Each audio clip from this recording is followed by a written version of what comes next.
Vous voyez comment c'est dur d'être supporter du Real Madrid en ce moment? Dans un match où aujourd'hui, dès le départ, les joueurs ont montré de l'envie sur le terrain, on sentait vraiment qu'ils avaient envie d'en découdre, surtout son ballon, faut les voir courir. Et ça, c'était vraiment donneur d'espoir parce qu'on se disait qu'enfin les joueurs, ils ont compris. On est resté dans ça, Kylian Mbappé a marqué le premier but, un magnifique but en plus de ça. Malgré que lorsqu'on avait le ballon dans les pieds, c'était toujours le même problème habituel face au bloc bas. C'est-à-dire qu'on est là, on fait des passes-passes entre nous, voilà, devant la surface. Mais pour créer des occasions là, c'était toujours compliqué. Heureusement que Kylian Mbappé nous a délivré. Et malheureusement, juste après le but de Kylian Mbappé, on est retombé dans nos travers. Alaves a commencé à réussir à sortir de leur camp petit à petit, alors qu'avant le but de Kylian Mbappé, ils avaient beaucoup de mal à ressortir leur ballon. Franchement, je comprends pas, c'est là même Xabi Alonso a commencé à s'inquiéter parce qu'il sentait la douille venir. Et effectivement, la douille est arrivée. Alaves en deuxième mi-temps, ils ont égalisé. L'égalisation vient d'un magnifique centre en plus de ça. Juste après le centre, notre défense se fait avoir par un joueur qui venait de rentrer il y a même pas 2 minutes. Il y a même pas 2 minutes. Regardez comment Rudiger se fait avoir. C'est lui qui couvre le hors-jeu. Ça fait 2 matchs d'affilée où on se prend des buts à cause de lui. Même le petit Valdepeñas qui joue son premier match, regardez comment il a essayé de jouer le piège du hors-jeu. Et Rudiger était tellement perturbé tactiquement parlant, ce gars-là même, il devient inquiétant. Heureusement que juste après ça, Vinicius a retrouvé ses idées. Je sais pas ce qui s'est passé. Sur une magnifique passe d'Alaves, Vinicius dégomme le latéral d'Alaves. L'action était tellement bien jouée par Vinicius que le gars il s'est étalé pour faire une sieste. C'était la seule action du match où j'ai vu le vrai Vinicius. Sinon pendant tout le match il m'a fait mal à la tête. Il perdait des ballons. Il arrive devant la surface, passe décisive à Rodrigo, il le met dedans. Et là on a Vinicius qui part faire un câlin à Xabi Alonso. Tellement on a eu chaud. Parce que là si on perdait aujourd'hui c'était cuit pour Xabi Alonso, hein. Direct. Purge! Purge! Purge! Purge! Et purge de football! Purge! Purge! Et moi qui voulais regarder Marseille-Monaco, mais qui me suis dit, bon, allez, on va mettre une double fenêtre, mais on va se concentrer sur ce match avec toute la pression. On va voir s'il y a un sursaut d'orgueil. Il y a que Xabi Alonso que j'ai vu sursauter sur son banc aujourd'hui. Et je suis le premier à dire, il faut laisser du temps à Xabi Alonso. Mais toute cette pression médiatique qu'il y a eu autour de lui ne l'aide absolument pas. Parce que du coup, son objectif aujourd'hui, c'est surtout de gagner le match, peu importe ce qui se passe. Donc quand l'équipe mène, comme ça a été le cas avec Mbappé, ils arrêtent de jouer. Et quand il y a un partout, ils se remettent un peu à jouer. Mais au final, il se passe rien. Aujourd'hui, l'addition des individualités devant, ça fonctionne pas. Moi, ce que je pense, c'est que Xabi Alonso, il était arrivé avec un plan de jeu, il faut qu'il s'y tienne. Même si ça va pas marcher, faut qu'il ait la confiance de son président. Il faut qu'on arrête avec cette pression médiatique, parce que c'est pas comme ça que Xabi Alonso réussira à construire quelque chose. Moi, je ne comprends pas qu'aujourd'hui, au milieu de terrain, comme pur milieu de terrain, tu mettes Tchouaméni. Avec Bellingham, mais qui va jouer un rôle plus offensif. Güler, c'est un 10, et Rodrigo, Vinicius, Mbappé, c'est des attaquants. T'as perdu Kroos et Modric. Essaie de regagner quelque chose avec un gros milieu de terrain. Avec un milieu de terrain costaud. Avec 3 mecs solides. Bellingham dans le milieu, Tchouaméni devant la défense et à la limite un Camavinga. Mais un milieu costaud il faut. Sinon on réussira pas à avoir quelque chose de propre au Real Madrid. Poussif. Poussif les gars. Alors on va retenir la victoire 2-1 face à Alaves. Ce match-là, il est à vite oublier. Les gars, avant tout, je veux sortir le débrief sur YTB. Vous savez que je développe un tout petit peu plus là-bas. Donc on se rapproche des 25 000. Allez m'ajouter. Et on atteint les 30 000, je concours. Ça limite la casse sur le FC Barcelone. On est désormais à 4.2. Parce que sinon, ça aurait pu être une boucherie. 7 points du FC Barcelone, on pouvait oublier le titre. On doit se remettre en question. Comme je vous l'ai dit une nouvelle fois, il y a certains joueurs qui ne doivent pas jouer au Real Madrid. Je suis désolé. Aucune créativité au sein du milieu de terrain. Dans toutes les passes décisives dans notre tête, j'ai pas aimé le match de Jude Bellingham. Défensivement, c'est encore beaucoup trop fébrile. Je me demande le Real Madrid, on peut battre quelle grosse équipe. Alaves, sur tout le match, si vous l'avez vu, Alaves, pendant un moment, ils nous ont tellement dominés. À croire que c'était eux le Real Madrid. Quand même le 12e de Liga et ils sont sur une série négative. Les gars, moi, j'en peux plus. Vraiment, j'en peux plus et vraiment, je prends plus plaisir. Je prends vraiment plus plaisir de regarder le Real Madrid. Vinicius qui est pas au niveau. Alors certes, il se rattrape sur la fin, mais c'est pas assez. C'est pas le Vinicius que j'attends. C'est pas les exigences du Real Madrid sur absolument tous les joueurs. Les seuls joueurs qui sont peut-être sortis du lot, c'est Thibaut Courtois. Et lui, toujours, ça a été le cas. Ça a toujours été l'âme du Real Madrid. Et au final, Kylian Mbappé. Et je suis désolé, c'est pas normal. Contre Alaves, le minimum. Regardez-moi des vauriens comme ça. Bande de nullards, c'est contre Alaves, vous luttez contre Alaves. Vous êtes Alaves dernier, vous luttez contre eux, vous n'avez même pas honte. Bande de vauriens. Ils sont là, 1, 2, 1, vous, c'est-à-dire Alaves même vous marque. Regarde comment c'est nul. Vous êtes nuls. C'est contre Alaves, vous n'êtes même pas quand même marqué 3 buts à Alaves. Alaves, vous marquez Alaves, c'est Calice. Vous n'avez même pas honte. Bande de vauriens. Celta Vigo a serré vos coups ici. Quand vous jouez contre les vraies équipes, jouez ballon, on voit. C'est si à la base, on veut vous muscler. T'as envoyé une taper la poitrine. Pourtant, ils sont nuls. Le jeu est nul. Défensivement nul. Offensivement nul. Attaquement, parlant nul. Attaquement, mais quoi? Vous êtes nuls.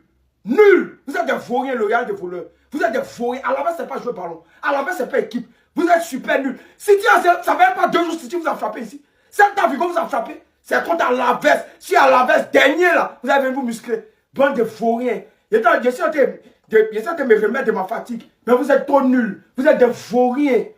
Problème du Real Madrid qui nous permet encore une fois de nous imposer avec un banger. Mais Mbappé, en fait, son catalogue de buts cette saison, c'est du délire complet. Mais qu'est-ce qu'on est pourri dans le jeu. Collectivement, on est KO éteint. J'arrive pas à comprendre ce qui se passe dans ce club, mais c'est poussif de malade, genre. On parle du Real Madrid, s'il vous plaît. On parle du Real Madrid. Dans tout ce chaos et tout le contexte qui entoure le Real Madrid en ce moment, avec un potentiel licenciement de Xabi Alonso qui va donc être repoussé après cette victoire dans la difficulté face à Alaves, t'as du bon. Une connexion entre Rodrigo et Vinicius qui nous permet de marquer le 2-1. Ça faisait longtemps qu'on n'avait pas vu cette connexion entre les Brésiliens. Et franchement, ça fait plaisir. Ça nous fait dire qu'il y a quelque chose à faire quand même. C'est les prémices de quelque chose qui peut s'avérer être positif pour ce Real Madrid. C'est vous dire la détresse que j'ai. On en est arrivé au point auquel on est obligé de se contenter de ça. C'est le maximum du Real Madrid en ce moment, on s'en plaint pas. On prend les 3 points, on recolle à 4 points du FC Barcelone. La saison est loin d'être terminée. En seconde partie de saison, la plus importante d'une saison de football, on pourra renverser la vapeur. Qui sait, il y aura peut-être des recrues d'ici là. En hiver, des départs, j'en sais rien. L'effectif il va peut-être être remanié, on va peut-être changer de coach, la dynamique changera peut-être, mais je sais que ça passe par les joueurs avant tout. Qui fassent preuve de bonne volonté et qui montrent un autre visage parce que tout vient d'eux. Xabi Alonso n'est pas un mauvais coach et je sais que quand il partira potentiellement du Real Madrid, l'équipe qui récupérera, il va briller avec, il va la faire briller. Parce que Xabi Alonso est un très bon coach. C'est les joueurs qui veulent pas faire ce qu'il faut. C'est moi qui vous le dis, je le répète et je maintiens. Et je peux être dans l'erreur en disant tout ça.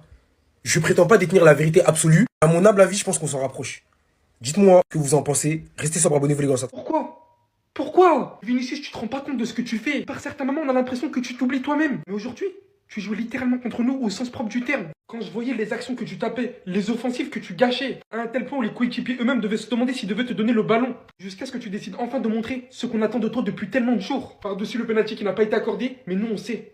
Nous on sait que normalement, à la fin de ce match-là, Vinicius contribuait à 2 buts. On sait que c'était toi qui aurais permis au Real Madrid de venir tuer le match. Mais on comprend pas au final cette inconstance, cette irrégularité. Parce que quand tu décides enfin de faire ce qu'on attend de toi sur le côté gauche, tout est tellement incroyable. Tout devient tellement plus simple. Dans ce collectif qui, pour l'instant, n'est pas incroyable. Mais on sait au moins que quand toi t'es en forme, tu arrives à nous amener 1-2 buts par match. Et aujourd'hui d'ailleurs, ça a été pour le frérot, Rodrigo, qui lui aussi marque pour une 2e fois consécutive. Mais est-ce que vous savez à quel point ça nous fait plaisir de vous retrouver les Brésiliens? C'est tellement pas compliqué ce qu'on vous demande. On vous demande simplement de faire comme avant, comme vous le faisiez avant. Faites-nous retrouver le plaisir. Faites-nous retrouver ce plaisir. On sait que l'équipe, ça va donner. Les millions dépensés, les paroles avec Mbappé pour galérer contre Alaves comme ça. Là, et toi, c'était pas mal, mais trop d'histoires de 1 contre 1. Alaves, vous avez l'occasion du 2-1, vous faites rien. Bravo Mbappé, hein, Pichichi, d'assurer, enfin, c'est sûr, ça y est, moi j'en ai marre. Alors j'avoue, il y a penalty. Il y a penalty sur Vini. Tous ceux qui ont mis Mbappé buteur sur péno, le Real Madrid sur péno, Rodrigo, il a marqué. Jusqu'à Rodrigo a marqué. Une étincelle a suffi, à la fin. Tout ça pour revenir à 4 points, hein, quand même. C'est que techniquement, ça a été pauvre, et même des 2 côtés, en vrai, à la veste, j'ai jamais vu des joueurs aussi cons. J'ai jamais vu des joueurs aussi impertinents techniquement. Genre, Retafe, on sait qu'ils sont chiants et tout, hein, dans le duel et tout. Mais à la veste, en fait, ils sont bêtes. Ils sont pas techniques. Ça fait quoi? Un an, quasiment, ça faisait 11 mois qu'il n'avait pas marqué. Bravo Rodrigo. Vinicius pour la fin du match. Parce que ça a été compliqué. Xabi Alonso, t'as du sang sur les mains. Ton heure arrive bientôt. Nous, on va enchaîner 6 matchs, 5 ou 6 matchs à l'extérieur. Le Real va enchaîner 3 matchs à domicile. D'accord? S'il y a bien un moment pour avoir cette Liga et creuser l'écart, c'est maintenant. On rigole bien et tout, mais il n'y a que 4 points d'écart encore. C'est loin d'être fait. Bref, j'ai trop le mort, la vérité. Ça! Bon, l'équipe ce soir, c'est une victoire du Real Madrid. Dans la douleur, certes, mais il y a quelques points positifs. On en parle maintenant. Le premier, et pas des moindres, c'est le retour de Rodrigo. Cette semaine, il a marqué 2 buts. Un face à Manchester City, un second qui nous donne la victoire face à Alaves sur une belle passe décisive de Monsieur Vinicius Junior. On va vous dire un truc, hein. Ça faisait 11 mois qu'il n'avait pas marqué en Liga. 11 mois. Est-ce que vous vous rendez compte de la purge? Maintenant, on va parler de ces 4-là. Il y a eu une discussion entre Vini et Xabi Alonso. Ça a l'air d'aller mieux, on les voit se faire des gros câlins, donc ça, c'est rassurant pour la suite. Ensuite, Rodrigo, il est en train de vraiment nous montrer qu'il a la dalle et qu'il a envie de revenir au top niveau. Xabi Alonso le fait jouer titulaire, c'est une très bonne chose. Kylian Mbappé, ce soir, il est homme du match. Il a marqué 70 buts avec le Real Madrid. Il est à son 17e but de la saison en Liga. C'est une très bonne chose. Jude, dans l'intensité, on ne pourra jamais lui reprocher. C'est un chien, c'est un joueur qui se donne à fond. C'est plus dans l'animation offensive, dans le milieu de terrain, on a envie de le voir moins à la récupération, plus à la création. Il a fait un bon match en seconde mi-temps. Il s'est rattrapé pour moi. Parce que la première, c'était pas ça. Malgré qu'il y ait quelques loupés où ça doit finir au fond des filets, ah, le Jude Bellingham, quand il arrive au Real, ce genre d'action, il les loupe pas. Maintenant, on va parler de Xabi Alonso. J'ai pas énormément d'espoir quant à son avenir. Néanmoins, si les quatuors que je viens de citer précédemment arrivent à s'entendre, qu'ils arrivent à mettre de côté leur ego surdimensionné et jouer les uns pour les autres et jouer comme un vrai collectif, jouer comme une vraie équipe, ça peut lui sauver la mise. Ça peut lui sauver la mise, mais quand on voit son body language sur le bord du terrain, il n'est pas rassurant. Il est stressé, il court partout, il fait des gestes un peu bizarres. Affaire à suivre. Peut-être que je me trompe, j'ose espérer me tromper. Pour l'instant, je ne suis pas tout à fait rassuré malgré cette victoire et ces 3 points qui sont nécessaires dans la lutte pour aller chercher le titre de Liga. Le problème ou la solution? 81 matchs de distance entre cette photo et cette photo lors de son premier but, lors de son premier match. Le 14 août, les gars. C'est comme si c'était hier. Et pourtant, pour le Real Madrid, Mbappé aujourd'hui a inscrit 70 buts. 70 buts, 9 passes D. Il reste 2 matchs cette année et pourtant, il est à ça d'un exploit. De dépasser Cristiano Ronaldo sur le nombre de buts sur une année civile. Tout en considérant ce qu'il est en train de réaliser cette saison, 26 matchs, 32 buts, 8 passes D et 12 fois homme du match cette saison avec le Real Madrid. Club plus dépendant que jamais de ce joueur actuellement pour inscrire des buts. Non parce qu'on peut dire ce qu'on veut, hein, mais son but encore une fois aujourd'hui, réalisant sa spéciale pour venir apporter ce premier danger, ce premier but du Real Madrid dans un collectif qui est d'un néant. Avant que Vinicius se réveille à la fin du match, nous montrer très clairement jusqu'à présent que ce joueur faisait tout. Il fait certes partie de mes joueurs favoris, il n'y a rien à dire sur ça, je m'en suis jamais caché. Mais il faut aussi se dire à un moment donné que marquer autant de buts dans l'un des pires Real Madrid, que vous le voulez ou non, ce n'est pas de sa faute, c'est pire que, franchement, réussir. Là, actuellement, hein, si l'équipe se réveille, ils vont tellement amasser. C'est bien, vous avez pris les 3 points. Xabi Alonso, pour l'instant, il est pas viré. Mais Alaves, franchement, vous avez déconné. Non, honnêtement, vous avez déconné. De vous à moi, Alaves, c'était un match que vous voulez pas gagner. On va pas se mentir. Franchement, les gars, le match, qu'est-ce qu'il était nul. Qu'est-ce qu'il était chaud à regarder. Une hate watch, même pas rentable. Madrid qui reste encore très faible. Une énorme dépendance à Mbappé. T'as l'impression que si c'est pas Mbappé, il se passe rien. À part sur le but du 2-1 où Vinicius se réveille et fait tout le boulot alors qu'il faisait un match catastrophique. D'ailleurs, Rodrigo qui recommence à marquer 2 matchs, 2 buts. Bizarrement, quand Mbappé part du côté gauche, c'est un tueur. Et c'est dommage parce que la hate watch, elle allait être rentable. Alaves, ils avaient égalisé. Et au lieu de fermer le match, de faire bloc bas, comme toutes ces autres équipes de Liga qui viennent renoncer le jeu contre le Barça, non, ils veulent faire les équipes ambitieuses. Alors que devant, t'as des Mbappé, Rodrigo, Vinicius. Ils se sont simplement fait punir en contre-attaque. J'ai pas trop compris l'arbitrage de ce soir, personnellement. Je savais pas qu'on avait le droit de mettre des coups entre les jambes. Même le penalty sur Vinicius, pour moi, il y a péno. Mais est-ce qu'on est choqué? Non, c'est la Liga. En tout cas, un Madrid toujours aussi faible. Et je pense en Xabi Alonso qui peut sauter à tout moment. Sinon, vous les gars, vous en pensez quoi? Ramenez-vous sur 5%, on est. S'il vous plaît, les voisins, on est en famille. Vous avez pris du plaisir. Vous aimez votre tête là? Vous avez kiffé ce que vous avez regardé? Alaves y a cru. Le Deportivo Alaves y a cru aujourd'hui face au Real. Et j'ai regardé tout le match et les stats disent exactement comment le match s'est passé. Quasiment autant d'expected goals des deux côtés. On a même plus de possession côté Alaves. Une domination au niveau des tirs du côté du Real. Mais les grosses occasions, on en a 3 pour Alaves, pour seulement 2 pour le Real. Et vu que vous avez aimé dire ça quand on les a affrontés, je rappelle qu'ils sont seulement 12e de Liga, avec une différence de but négative. Alors je veux bien entendre, il y avait penalty, ça n'a pas été sifflé. Écoutez bien ce que je vais dire. Pour moi, Ben Baker, il n'y a jamais penalty. Si c'était mes règles à moi, d'accord? Il simule clairement, le contact il est tellement léger, mais avec les règles actuelles et comment les arbitres et sont censés arbitrer en Liga, il aurait dû siffler penalty. Voilà, ouvrez vos oreilles, écoutez pas que ce que vous voulez. Donc c'est pas normal. Reste pas non plus le scandale du siècle. Juste faut être cohérent. Si tu siffles pas penalty, tu lui mets son jaune.